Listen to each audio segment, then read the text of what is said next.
인수분해. 다항식의 인수분해. 그럼 이걸 왜 할까?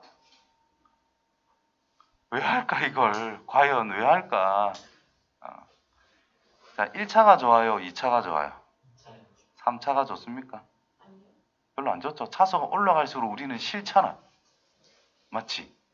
인수분해가 뭐냐? 왜 이걸 하느냐?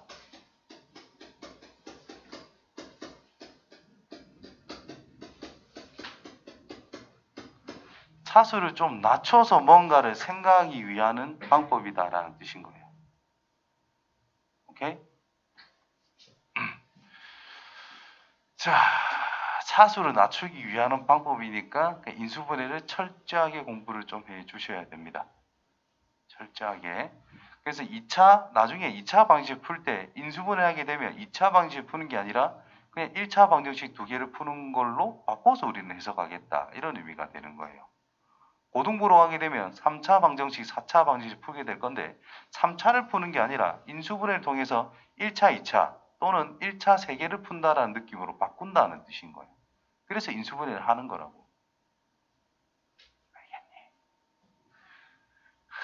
알겠니? 읽어보세요. 인수란 하나의 다항식을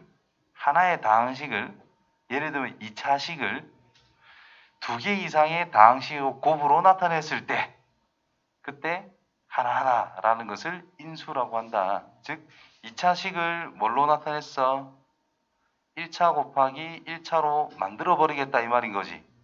이 작업을 우리는 인수분해다라고 이야기하는 거예요.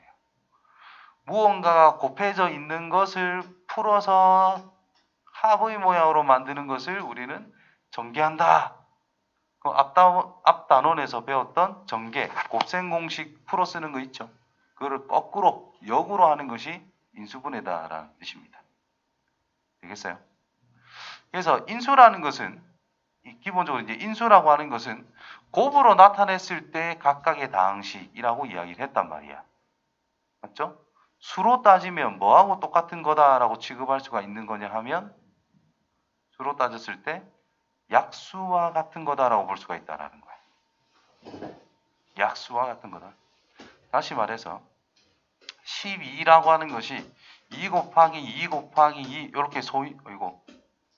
이렇게 소인수분해할 수 있는 거잖아요. 4 곱하기 3으로 표현할 수가 있어 없어? 그래서 4라고 하는 것도 12의 인수라고 말할 수 있다라는 거예요. 즉 수들의 곱으로 표현했을 때 하나하나를 인수라고 이야기를 합니다. 근데 그걸 이제 특별하게 숫자에서는 이제 약수라는 이름까지 붙여준 것이고 식에서는 약수라는 이름은 안 붙여요. 인수라는 이름을 붙이는 거지. 그래서 12의 약수라고 하면은 1도 되고 2도 되고 3만 있는 3도 되고 2개 곱한 4도 되고 그죠? 2, 3을 곱한 6도 되고 다 곱한 12를 다 약수라고 한단 말이야. 그지? 근데 12를 2 곱하기 2 곱하기 3으로 표현을 했다면 2와 2와 3이라고 하는 것은 12의 인수입니다 라고 말하는 게 가장 기본이에요. 그런데 2와 2와 3은 뭐야? 소수잖아. 그죠? 그래서 소수인 인수다라고 해서 소인수분해 이렇게 이름을 붙이는 거야. 그럼 12라고 하는 것을 4 곱하기 3으로 바꿨대. 그럼 이거는 소수로 표현을 했어요? 안 했어요? 하나를? 안 했지. 그럼 이건 그냥 인수분해한 거다라는 뜻인 거예요. 이것들을 이제 식으로 해보겠다라는 뜻인 거예요. 그래서 대표적으로 자 x 플러스 5 곱하기 x 더하기 7 이런 게 있다 치면 우리가 x의 제곱 플러스 12x 어디 갔노? 더하기 35 이렇게 이제 전개를 했잖아. 그럼 이 식을 이렇게 만드는 것이 인수분해. 요래 가는 것이 곱셈 공식 이렇게 생각하시면 됩니다. 전개한다. 곱셈 공식보다는 전개한다. 인수분해한다. 이런 식으로. 그래서 인수분해 공식이라는 것은 뭐냐? 곱셈 공식을 그냥 거꾸로 쓴 게 인수분해 공식이에요.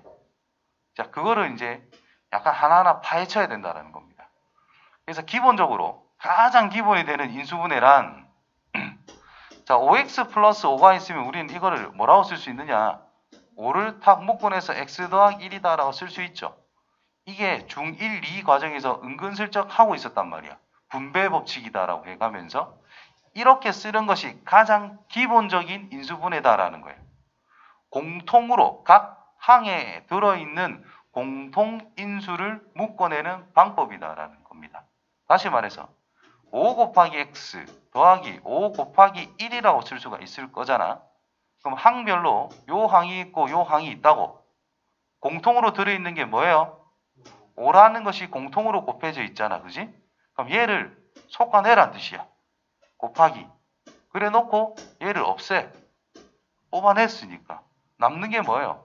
x 더하기 1. 그게 들어있으면 끝나는 겁니다. 이게 인수분해라는 거야. 가장 간단한 인수분해.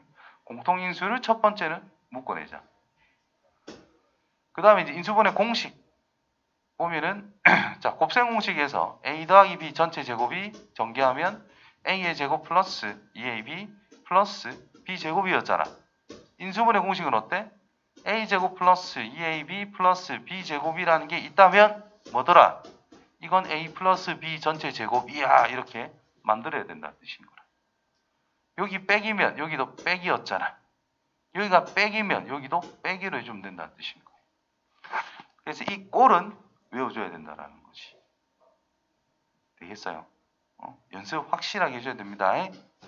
이거는 경험을 많이 쌓아서 연습도 진짜 많이 해가지고 다시 말을 거꾸로 했네. 연습을 진짜 많이 해서 경험을 많이 쌓아서 보자마자 이거는 이걸 전개한 건데?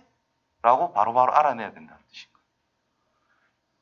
이걸 잘해야 2차 방정식을 원활히 시작할 수가 있습니다.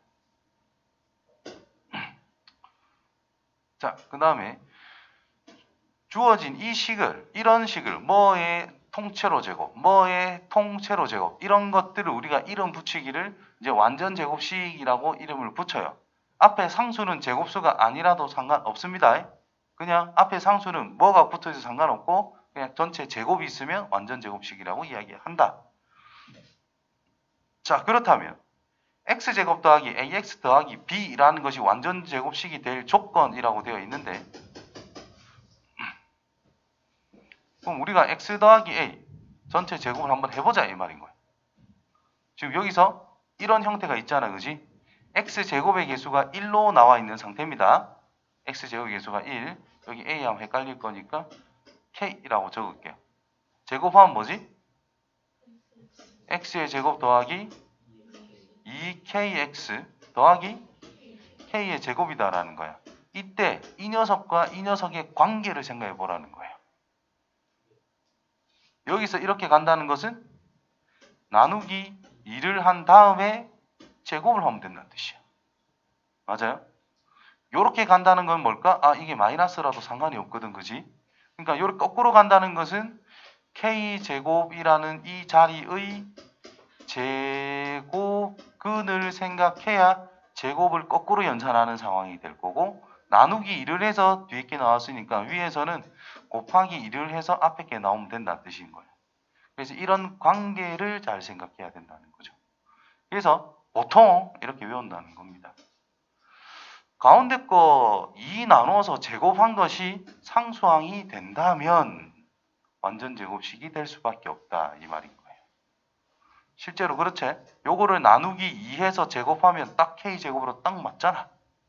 그런 꼴이라면 이런 걸로 우리가 처리할 수 있다. 이런 의미가 된다는 겁니다. 아시겠지요?